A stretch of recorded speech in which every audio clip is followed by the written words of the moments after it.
aja ditinggal rapi badan kate murah.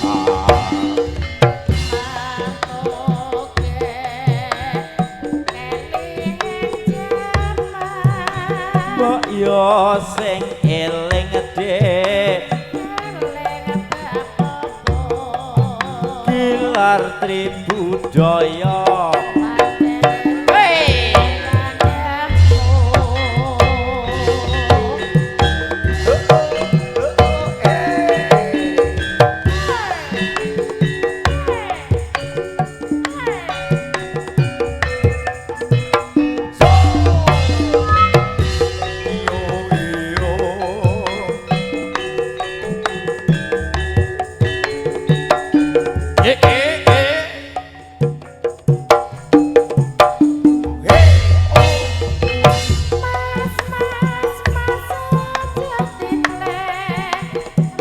Bleroi bleroi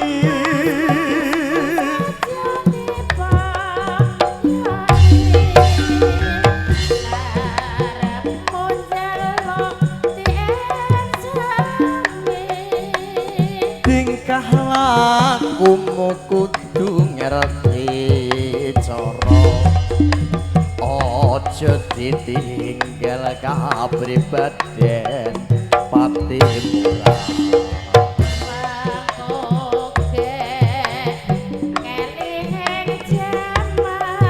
Mbok yo sing eling Dek Gilar Tribudaya.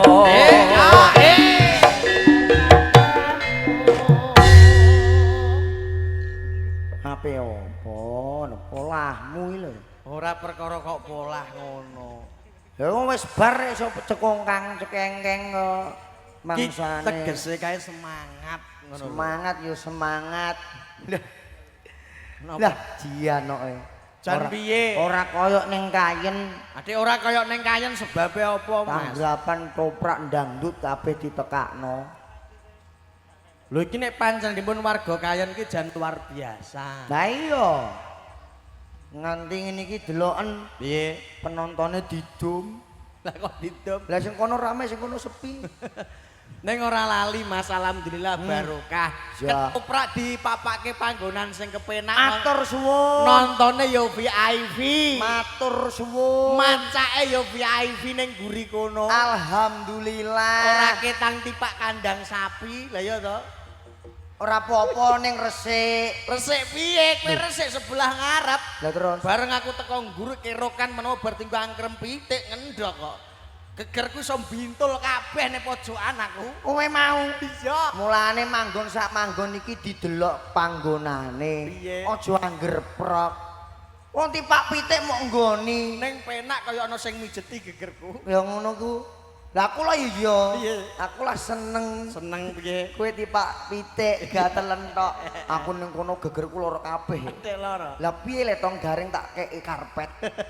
Lah terus ning alhamdulillah lho, Piye? ora koyo ning kene masya mengko duwe udan ning awak dhewe aman ketoprak ya iso main. Heeh. Lho, kepenak panggonane. Alhamdulillah luar Matur biasa. suwun. Ora lali ndongake kalian masyarakat Kayen, Mas. Kajate bersih desa utawa sedekah bumi. Ya. Masyarakat Kayen didongake Dongane nyukuri bumi Kayen mugia tansah subur makmur. Amin. Gemah ripah loh jinawe. Amin. Murah sandang murah pangen. Amin. Dinebehno sangka sengkala diadoke sangka syukur sakit. amin. Muga-muga dadi bumi Kayen sing gemah ripah loh jinawe dados bumi ingkang balbatun toibatun warobun gofur. Mesti yo. Apa? Ngomong apa cara ngono.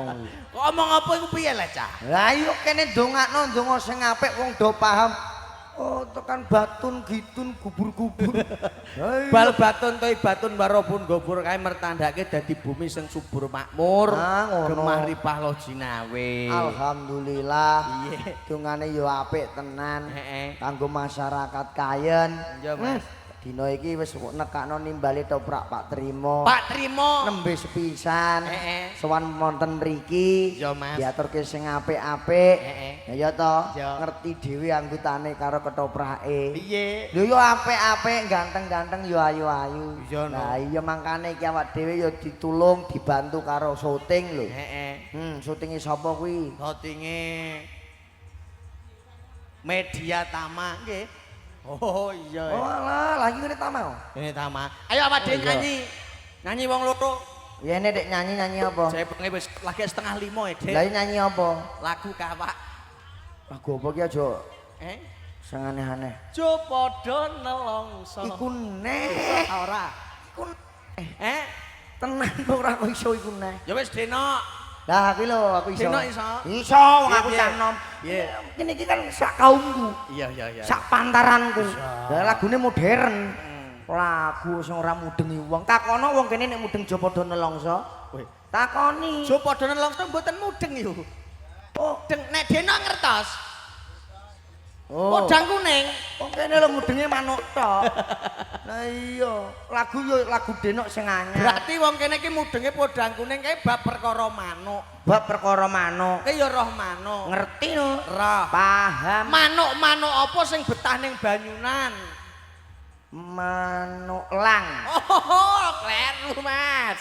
Bangut tontong. Oh, kleru, Dik. Manuk apa cah kuwi? Bubut. Oh, jawab kakean ora bener ya. Wong kene penggemare kan podang kuning kan manuk. Sebab apa ki kowe ngerti to? Manuk-manuk apa sing betah ning banyunan? Lah manuk apa? Ora roh? Gak. Manuk-manuk apa sing betah ning banyunan? Iya. Manuke wong Daud, ngono. Kawit kungkum jam 7 esuk ngantek mentat jam 4 sore. Tak rungok-rungokno, tak pikir-pikir. Lah kok manuke wong Daud? Yo betah. Lah ya betah ra ketang jebibir. Ki dirungok-rungokno kowe bahas perkara kewan kok manuk mbok omongno. Gini ya. Lho kowe ngerti apa ora babakan perkara kewan? Roh. Ngerti sapi? Sapi yo roh. Sikile pira? 4. Goblok. Lho. Bocah iki kocluk. Bisa kocluk kowe. Nek sapi kae kulino digawa ning ponan iki sikile 4, Mas. kleru. Ngarep loro, mburi loro. Sapi sikile pira? 8. Lho. Bocah kocluk apa piye? Ora percaya kowe. Sapi kok sikile 8. Nek ra percaya delok sawang. Apa? Sapi nek sawang kok mburi sikile ketok pira? Loro. Loro. Loro. Nek kok ngarep mbok sawang ketok pira? Ya loro. Dadi pira? 4. Nek mbok sawang kok tengen ketok pira? Loro. Nek mbok sawang kok kulon ketok pira? Loro. Dadi pira? 4. Papat. 4 karo 4. 8. Oh. Sapi sikile iki 8. Iya ya. Karena aku kok pinter kowe. Lah timbang manuk ning jero banyu. Nyanyi. Nyanyi apa? Kandhani ya iku ya. Jepongi nun. Lho. Ayo. Kowe siap. Iso tenan ta ora iki kok yo. Siap. Aku nyanyi kowe siap. Ya, Ya. aku nyanyi kowe siap. Wong loro to iki? Wong loro gorak dan lagu. Ya. Aku nyanyi kowe siap. Ya. Jeponge wis siap. Nah, dadi iki nek aku nyanyi kowe siap nek piyai mriki wis ngerti. Ben ketok kompak ya. Kompak no. Jo padha nelongso Aku ora mudeng lagune lah sing penting melok. Ayo. Jo padha nelongso jaman rekoso. Siap. Urip pancen angel. Ora usah digawe ngomel. Siap. Gruk. Urip pancen susah. Nyambut gawe ra usah. Siap. Gruk. Piye lek cah? Yo padha ngibadah. Syukur. Jah. Kripet iki kok yo. Dijak nyanyi lo malah ngejak emosi kok, Dik. Lho kowe mang ngakon piye? Aku nyanyi kowe siap. Iki mang lak wis siap apa aku istirahat? Siap, gerak. Lho. Jare piye lek aku yuk. Lah wong aku kok manut omonganmu kok. Maksude ku aku nyanyi ke nyaut ngono lho. Piye? Aku nyanyi saut. Kowe nyanyi aku Saut. tenan. Iya. Gak siap. Kok siap piye to? Nyaut yo. Aku nyanyi ke saut. Lah nek kowe omong kan aku mudeng. Aja padha nelongso jaman rekoso urip pancen angel. Oh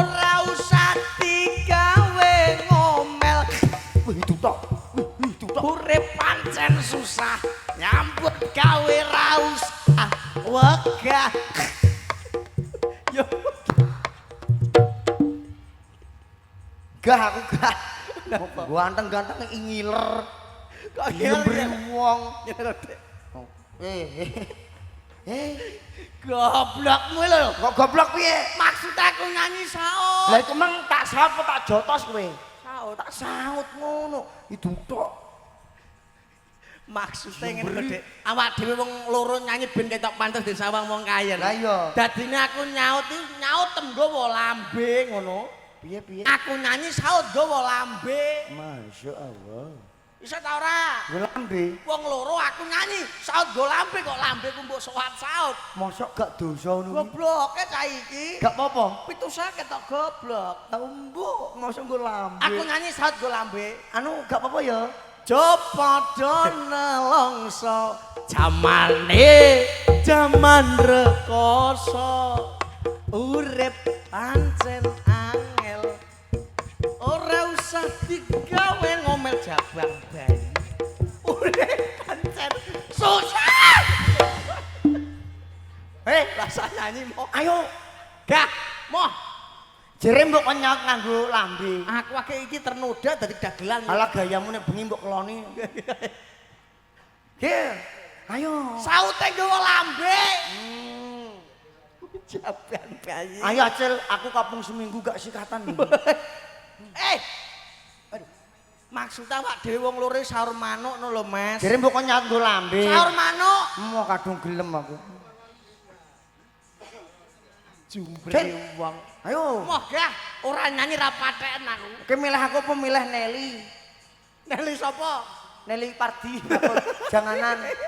Sukir kuwi. Lambe. Ya ayo timbang suker dak aku wae. Maksudnya iku sahur manuk ngono lho. Jere mbok kon nggo lambe. Aku nyanyi sahur manuk wong loro. Gak sida nggo lambe. Gak jo padha nelongso jamane jaman rekoso Kugeruko. urip pancen angel Kugeruko. usah digawe ngomel Kugeruko. urip pancen susah Kugeruko. piye lah cah ora usah digawe wegah Kugeruko. yo padha ngibadah Kugeruko. syukur-syukur entukku gerung. Mangkal rasa nyanyi, Dek. Ora nyanyi ora patheken. Lho wong loro ngono lho. Lah jere mbok kon saur manuk. Permano iki aku jo padha nelongso jaman. Kugeruko. Kowe jamane jaman rekoso. Jere mbok kon saur manuk. Wong loro gentenan. Gentenan piye lho? Jo padha nelongso. Kugeruko. Kugeruk matam sentet kono. Jo padha nelongso. Jamane jaman rekoso ngono lho.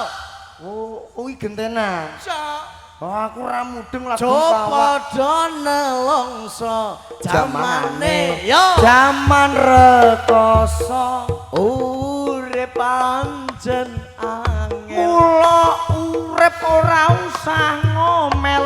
Urip pancen susah. Nyambut gawe aja nganti wedah. Yo padha ngibadah. Muga-muga nggo entuk barokah ke. Medah ternoda. Terus piye? Are mbok Gumun aku. gumun ya gumun ning ngono kuwi. Jembri kowe. Purwakanti. Purwakantinan. Oh tibane neng OI neng I. Sopir bemo. Nyambut gawe kanggo anak bojo. Sopir becak.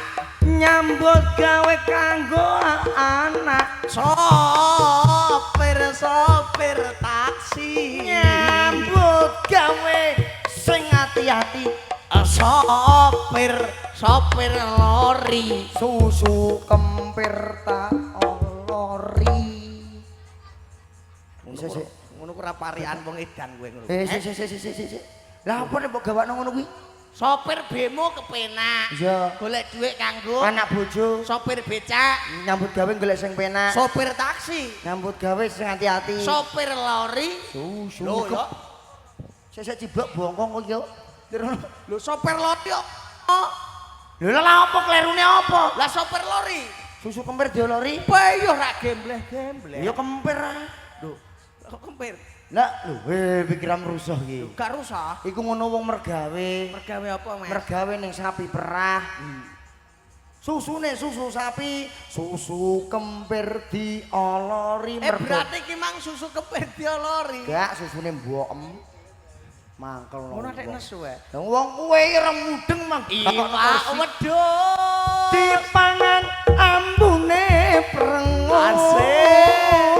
Iwak sapi. Dipangan nambahi gizi. Asik. Iwak celeng ade. Dipangan ora keneng. Asik. Iwak babi. Sirikane para santri. Aduh, adik panganan opo? Enak jusmu kulon tuwa. Aduh. Panganan opo? Enak jusmu kulon tuwa. Iwak sapi. Bajingan kowe. Temo enggati lho rumangsamu. Lho piye lek Tampani. Oh iya ya. Panganan opo? Enak jusmu kulon tuwa. Lah ngono. Panganan opo? Enak jusmu kulon. Gah. Ora nyanyi rep pateken. Lho kok nyanyi paten. Moro kancane kowe iki. Nyanyi penak-penake mbok sire kali. Panganan opo? Untalen dhewe. Kok dijanjayok nesu. Nyanyi nesuwe wong mbok jengkakno. Awak dhewe Apa? subur ning ndi? Subur iki pirang-pirang dina tak golek ya ora ana. Lho, piye to? Wong biasane iki nek ana wong awak dhewe krungu terus mara kok. Kok ora ana ketok. Biar gue. Toko-toko ngene iki lho. Iya, Bur. Aku terno mulai mon. Mergawe rong bar kok terno mulai. Nangis. Magawe kok nangis. Ana apa? Nek sekirane ana perkara iki diomongno. Pamit ke omah mergawe lho, Cel. Piye no? Ana apa? Masalah apa? Kok tempuran panasen tak payungi mon. Biar. Teko kene ana grimis sithike kok tak kemuli mati. Innalillahi. Sing sabar. Tak kira kok mulai iki ana apa jebule nek kematian. Sing mati apanem iki dulurem lanang. Ora. Pak Dinem. Ora mon. Mbok lekem. Oke. Lah sing mati sapa? Sing mati rokok. Oh, tonyo ndasmu. Lah sing mati rokok ditangisi.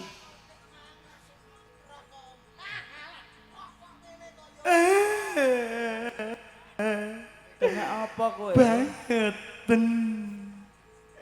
Eling paam kowe. Gal. Eling mbokem. Eling bojo. Ate nangis kene. Sikilmu ledre-ledre. Sikilmu ledre-ledre kok. Ojo. Ana apa neh? Iki piye kenapa? Jagelan kok tangisan. Di masalah apa kowe? Sikilku tak edeki dhewe. Udah matane.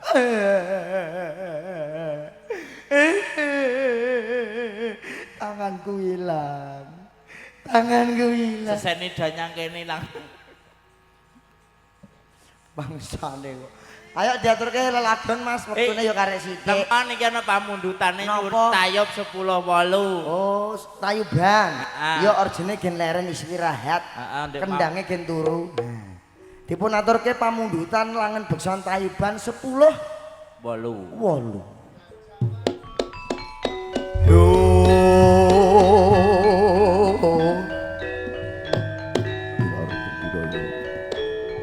Pamundutan wonten gending 10. Wow.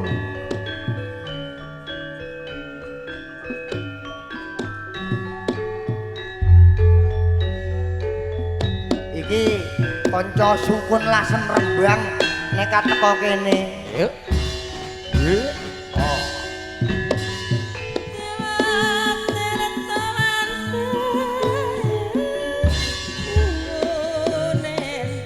Pipimu ana upane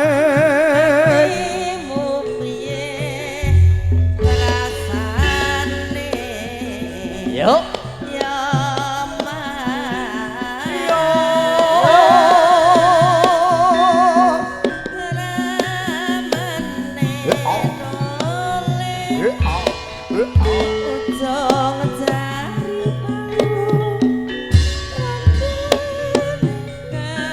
pipimu ana upane rasane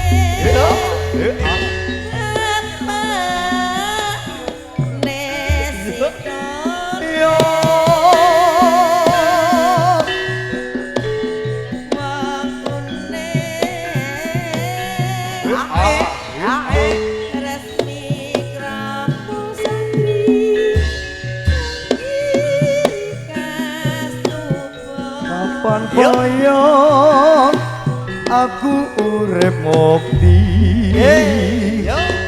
panyuwunmu bakal tak turuti muga-muga ra ono nyawiji wujud kembang kang lam-lami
gendeng apa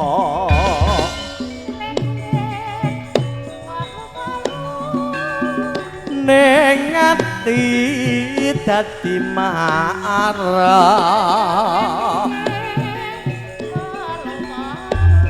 senadyan kasusah ati tetep guyu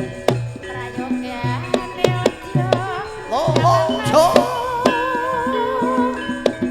lamun asu atiku mung ana sli ramu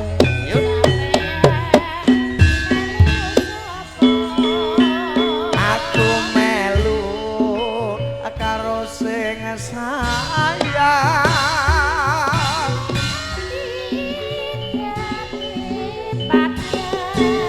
mergo pinter golek sandang mangan abang kasusah prayogane jutaan sakepranan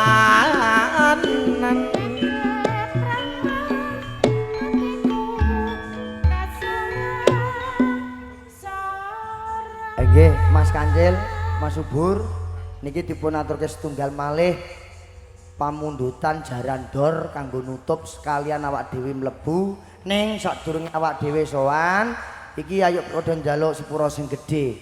Ayo to muga-muga insyaallah saged ditimbali malih wonten telatah kayen tunjungan kene. Nggih. Dulurna. Cok monggo dipun aturke jaran dor mawon.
Aku kok golek iki kono apa?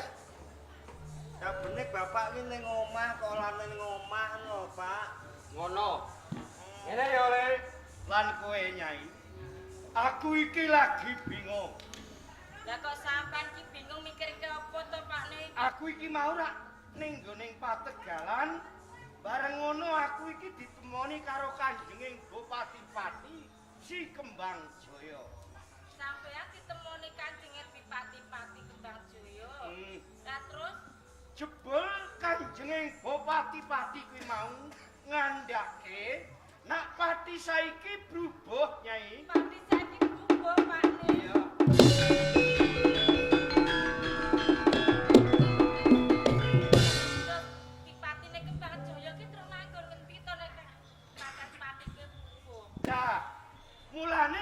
kanjenging bupati nganti gelarang-gelarang ketemu karo aku. Nah, dhewekne iki mau kandha ngene, Nyai. Njaluk senjata pitulungan karo aku. Merga sing mecah pati ora ana ya kuwi adimu Sumali. Adi Sumali. Aku iki bingung kurang. Kok kaya ngono to tumindake?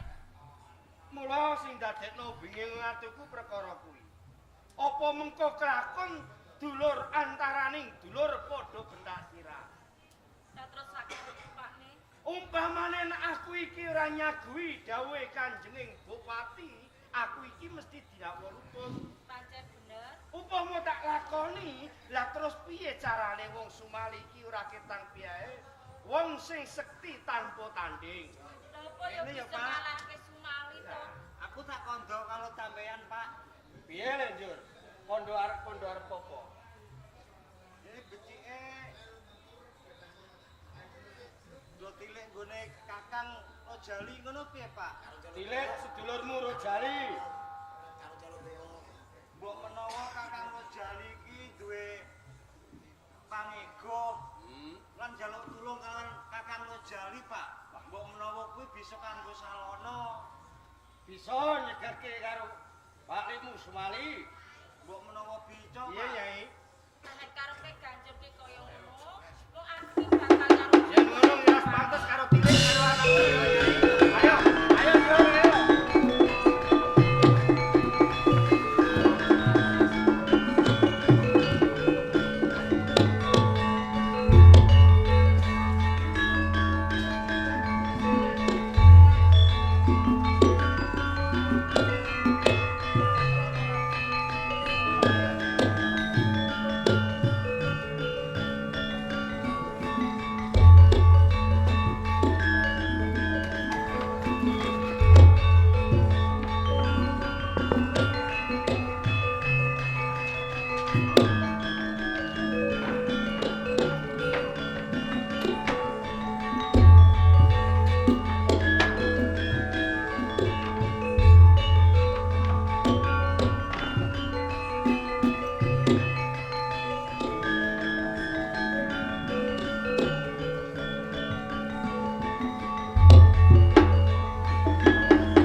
Aku njaluk ngapura ya, Pak. Simbok Nganti aku ora iso sampe ngerti marang kahananmu ana ing Pakyah. nganti pirang-pirang tahun aku durung bisa nglekeri Gunung Pati Ayam nganti tepo. Jane aku wis kepengin kumpul bapak Sembok lan adikku Ganjur. Ana apa? Bapak kok bareng karo Sembok lan adikku tepo Derek karo dulurmu.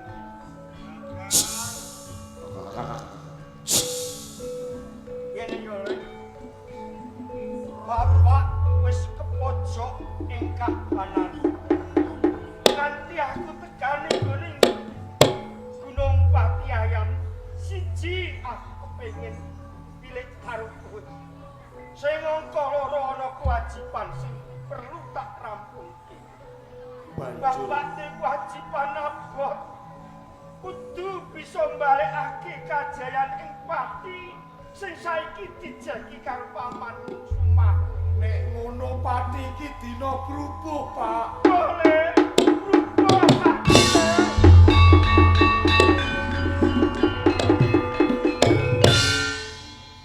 Mulane yo nek aku terus kanggo dalan yang endi iso nyekel karo Pak Lek Sumah liyer.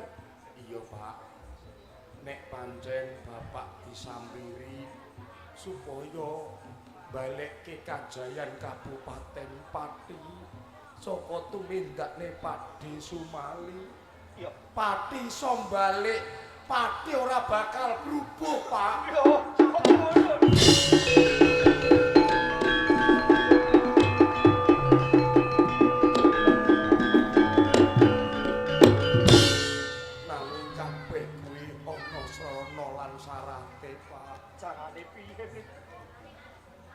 Bapak kudu tegel, simbok uga kudu lila. Tepuke petit utawa buntutku kelawan tutukku iki mengko bakal nuwuhake senjata gedhe saka Gunung Pati Ayam. Mula kanthi kuwi yo Pak, Mbok. Aku njaluk tulung buntut lan tutukku iki rewang-rewangono supaya bisa nyaweji. Aku tak ngetokne ilatku supaya iso ndilat karo petitku. Mengko nek wis tepuk, Pak. Simbok Ganjur. Piye akan? Mengko yen wis petuk ilatku ketoken yo, Pak.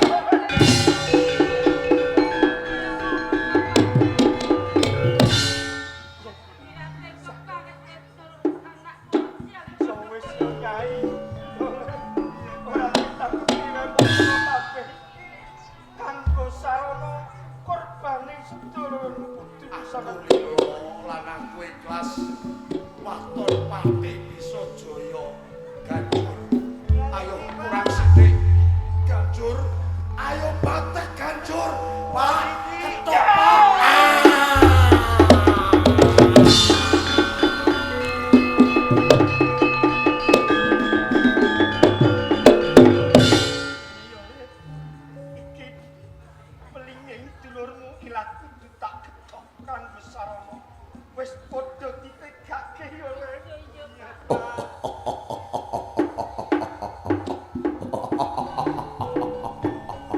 Ya jagat Dewa Bathara wis lair senjata pamungkas aji kang bakal bisa gawe jaya jayaning Kabupaten Pati saka ilat kang wis uwal saka tutuke coba sawangen wujud apa.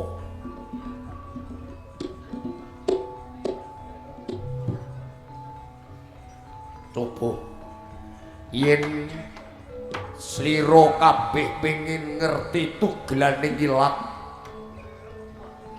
saka satriya piningit jati kang dipilih dening kabeh titah kang urip ning jagat Kabupaten Pati waspadake wujud apa kuwi.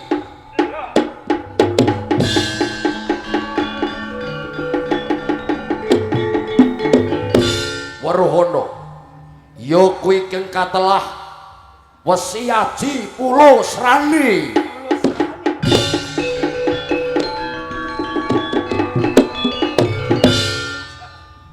Aku matur nuwun banget. Mbok menawa kabeh iki mau kewajibaning Bapak bisa ngrantasi gawe sarana ilatku sing wujud dadi Wesi Pulo Srani. Ngene ya. Kaya piye, Pak? Lan kowe dhewe Pak iki nak mbajutake menyang Pati nemoni karo pamanmu Empu Sumali. Iki dina sing ora prayoga. Mula misan gawe perkara iki sesuk ae. Dicukupi semene sesuk mbacutke ning Pati nemoni kawan pamanmu Sumali. Ngono ya, Pak. Iras pantes saya padha nyuwun pamit kelawan panjenenganing Bapak Panitia. Gilar Tribudaya muga slamet. Slami kebon. Cekap semanten para pamirsa. Atur pagelaran sandiwara ketoprak Gilar Tribudaya kanthi lampahan Empu Sumali gugat. Busana kita sakutra ngaturaken sugeng dalu sugeng pepisahan pinanggih mangke dalu. Nuwun kawula nuwun.